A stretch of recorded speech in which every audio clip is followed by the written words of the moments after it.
girl on fire. I'm not a victim, a girl on fire. I'll stand my ground, girl on fire. I've made a choice, I stand proud. I'm a girl on fire. I'm a mother, a daughter, a sister, a friend. I'm every woman.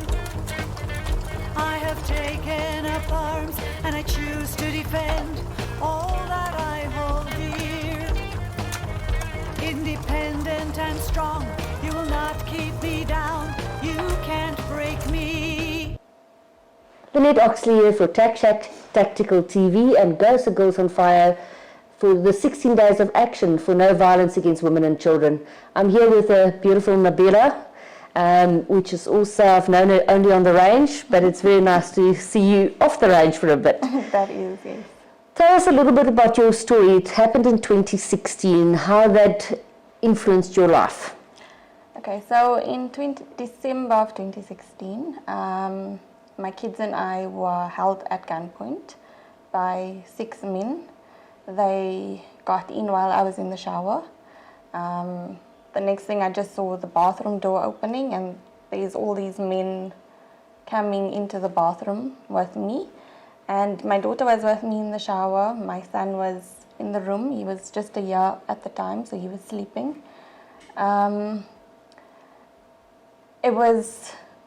Everything went through my mind in that moment. I didn't know what to do.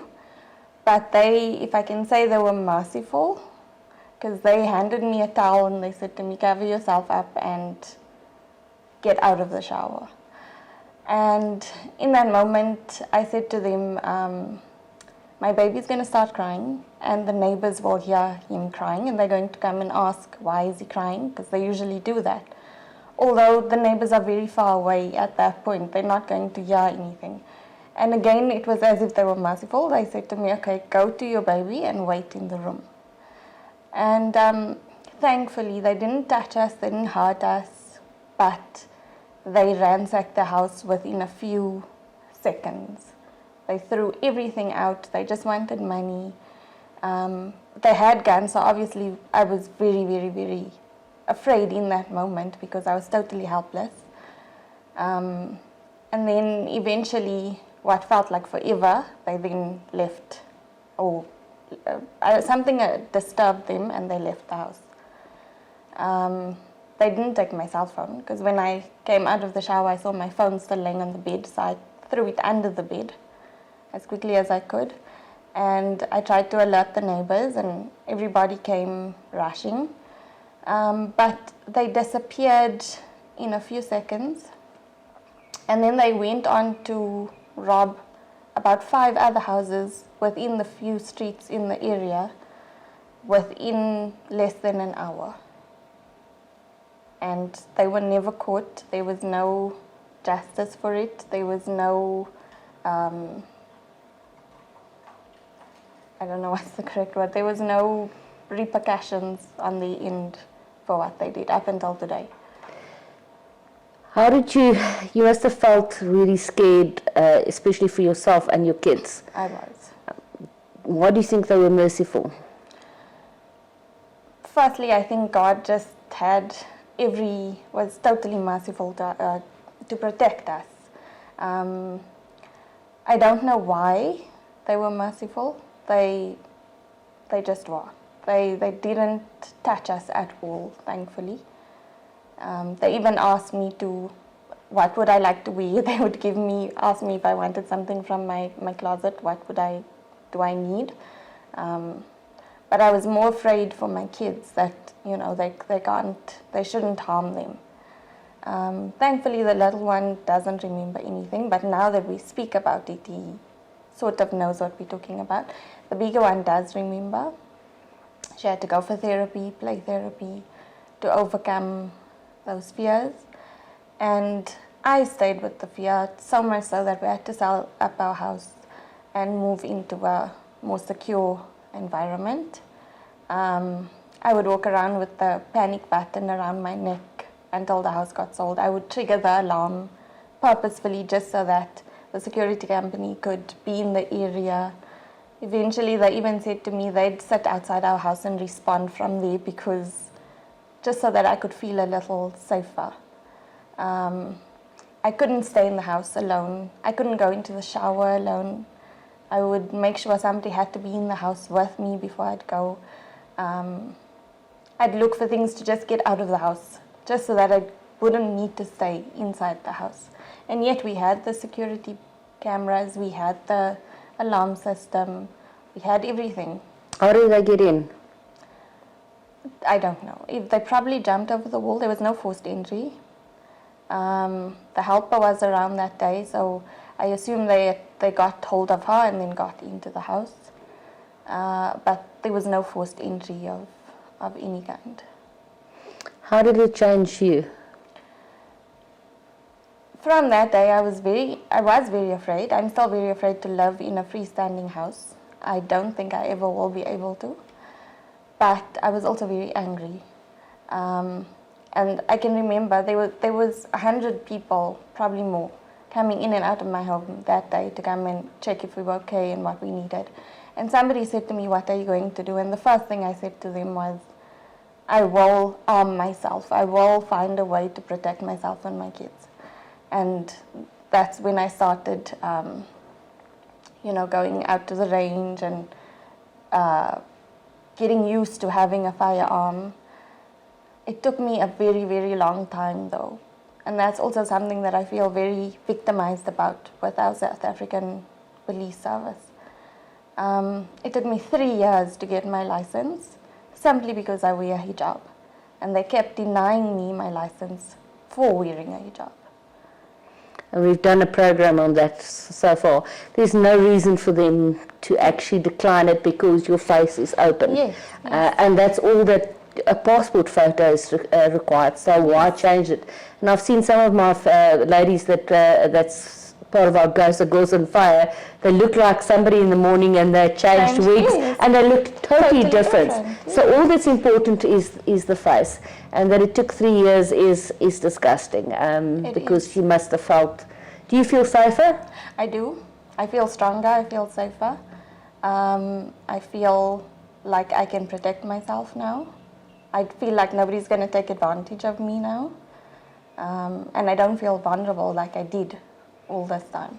So situational awareness, are you more aware of what's going on there and people that surround you? Yes. How did your husband feel about this? Was he at work? He was at work. He was very disappointed, very helpless, because the next day he had to go back to work. There was nothing he could do from where he was, because he was quite far away from where we were.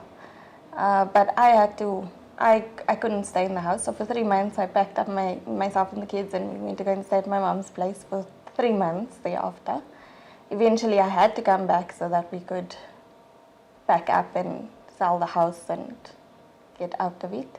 But yeah, he did encourage me a lot to, start being more proactive in getting my firearm and getting more active on the range and being more... He's very strong-willed compared to me. I'm very, very, very afraid of a lot of things. But yeah, he keeps motivating me to do that. I can do it, and I shouldn't be afraid of what's going on around me. Did the police ever come out after because they usually don't even come out? They did come out. They did open up a case. I was sent a case number, but that's as far as it went. Nothing ever materialized from the situation. Do you think we get justice in South Africa we're not even talking about murder, we're talking about just justice that you can feel safe in your environment? No, definitely not. Definitely not. I'll even give you another example. 2 weeks ago, we had a guy jumping over the wall here. We called the police out. They asked me, "Where's the guy?" I said, "I don't know where he is. It's your job to go and see where he is." The guy said to me, "When you find him, then you can call us and then we'll come and arrest him." Why is it my job to look for the guy? It's your job to look for him, and what is he doing? And he's jumped over our wall a few times trying to steal copper pipes, but why is it my job to go out in search for where he is? And they're just so laxy-daisy relaxed about the whole situation. If you have a message for other women in South Africa, what would it be for the 16 days of action? Be strong, take action in whichever way you can. Don't give in to the fear. And if you are able to, learn how to defend yourself in whatever way possible. And most importantly, always pray and be hopeful and be be confident that you will overcome whatever situation is thrown at you. Thank you so much. It was very nice speaking to you. Thank you, Lynette. See you on the range. Thank you. You Thank too. you.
I've empowered myself, I have practiced and trained, fear won't control me.